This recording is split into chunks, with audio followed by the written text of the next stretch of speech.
All right, lesson 6 is pretty short too. We only want to know what's on page 310 and 11, kind of even just part of that. And it's about exponents, so we want to review the properties or laws of exponents.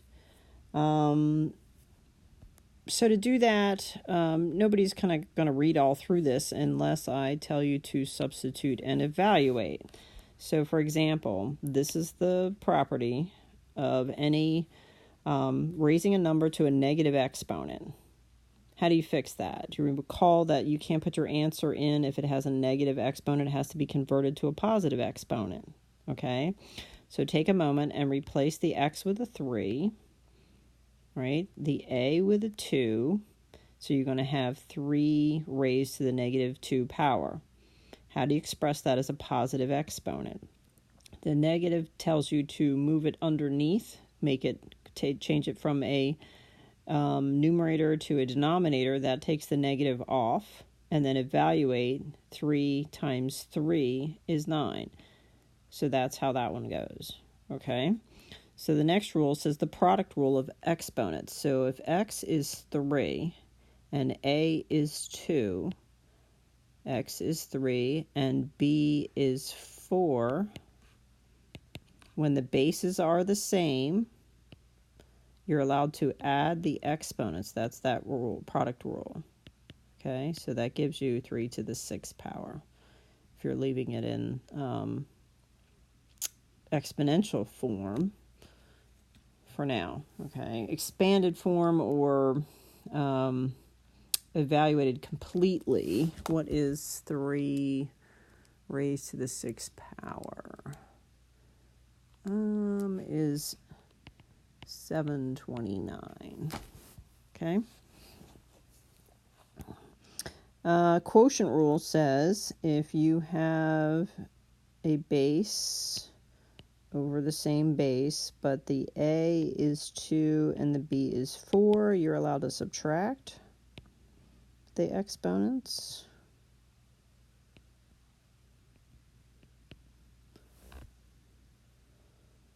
That's going to give you a 3 raised to the negative 2, which is the same as 1 over 3 squared, which is the same as 1 over 9, like it was in the first place. Okay? We're just working through, just for an example of remembering how to do our exponents, okay? If you have 3 to the 2nd power raised to the 4th power, that means I have 4 3 to the 2nds, okay? Remember the rule for the power rule is that you need to multiply the exponents. This is 2 times 4, so that's 3 to the 8th. If you want to evaluate that, that is 6561, I believe. Adding a couple more 3s. Multiplying a couple more 3s. Raising a product to a power. So let's see. 3 is x. Y is 5. A is 2. That's saying to follow what they have here. This is 3 to the 2 times 5 to the 2 to distribute that 2. Think about it. These have an exponent of 1. 2 times 1 is 2. That is 9 times 25. That is 225. Now, orders of operations would have told you to go 15 squared. Well, 15 squared is 225, so it just happens to work either way on that one. And then raising a quotient to a power rule says if you have 3 up here, and y was 5 down there. Oops, that's a 5. And you have a 2 out here. Don't forget to distribute that 2 to here and to here. So this would be a 9 over 25. Okay. All right. Consider that reviewed. All right. So explore and practice. You'll be able to convert between rational notation and radical notation and exponential notation. and simplify expressions with rational exponents using properties of exponents. Whew, that was a lot of things. Radical notation, right? Exponential notation. Rational exponents are fractions. Okay? So exponents, we're used to exponents being a positive number. We're used to exponents being a negative number. Now we need exponents that are rational or fractional. Okay? That's another word. They mean something else. Okay? This little negative means it's on the, I call it, it's on the wrong side. Right? So if you have 1 over x squared, that's the same as x to the negative 2. If you have x to the negative 2, that's the same as 1 over x to the 2, right? What if you have 1 over negative 2? That's the same as x to the 2. So the negative means you're flipping things around so they're on the other side. The fractional exponents refer to radicals. Okay, so if you have x to the 1/2, that is the same as the square root of x. This 2 is the index. So if you have that, you have that. Okay, if you add a 2, if you have x, sorry, I'm not even following a thing at the moment. That's okay. This is the 3, right? That's the denominator is always the index. And then if you have more than one, you write it like that. Or you can write the 2 inside. So that's what all this means, right? The index is the denominator of the fraction and the exponent. If it's negative, the whole thing goes this way too. Let me get rid of some of this so you can see these. Okay, so all these 4 things work together. To me, I think the tricky part is, look at this exponent here. We have x raised to the, and make sure this is neatness is going to count here, because you want to make sure your instructor can see what's an exponent and what's a numerical coefficient. This is an x raised to 10 over 11, okay? That's the index. This is how many of those you have. When it's a variable, this can be written like this. It is the same thing, okay?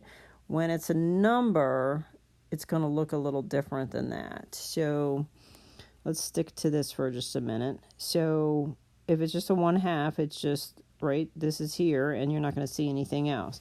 If it's a negative exponent, remember, it has to be flipped or put on the denominator or moved to the other side of the division bar to remove the negative, right? So if you have 1 over x to the negative 1/2, it has to be moved up to get the negative off. Okay? This one's up, you need to move it down to get the negative off, and then translate. Okay, so let's practice that a little bit. All right, so with the numbers here, you're going to have, this is 64 raised to the 1/3 power. That is equivalent to, remember the 3 is the index, 64 here. And then if it's a number, you have to process that. 64 is the perfect cube. So 4 times 4 times 4 is 64. So when it's a number, you have to evaluate farther. Okay? So when it's a negative exponent, step 1 is to put it under a 1. Go ahead and, let me show every little tiny step. So go ahead and put it under a 1 to remove the exponent, to remove the negative, okay? That is the same thing as the 3rd root of 64, which is the same thing as 1 over 4, okay? 64, cubed root of 64, that's the index, the denominator is the index, and then I have 2 of those. So when you're working with variables, it doesn't matter which way you write them, but when you're working with numbers, it helps to put it on the outside, okay? Because that way you can do orders of operations. The cubed root of 64 is 4, and then you have 2 of them, so 4 times 4, is 16, okay? Did you follow that one? All right, let's do it again with a negative. So that means this whole thing here is under a 1. So this is the cubed root of 64, 2 times under a 1. So this is going to be 1 over 4 squared, which is 1 over 16. All right, and then when you have the letters, the variables, 20, okay, make sure it's nice and neat. Big enough space to put the 21 there and x to the 11th there. Also accepted is that. Okay, you're just more likely to see it like this. And let's see, a negative would be under 1. First step to take the negative off. Oops, oh my goodness, sorry. That's a 5. And then 3x5. Okay, that's all we're doing with these.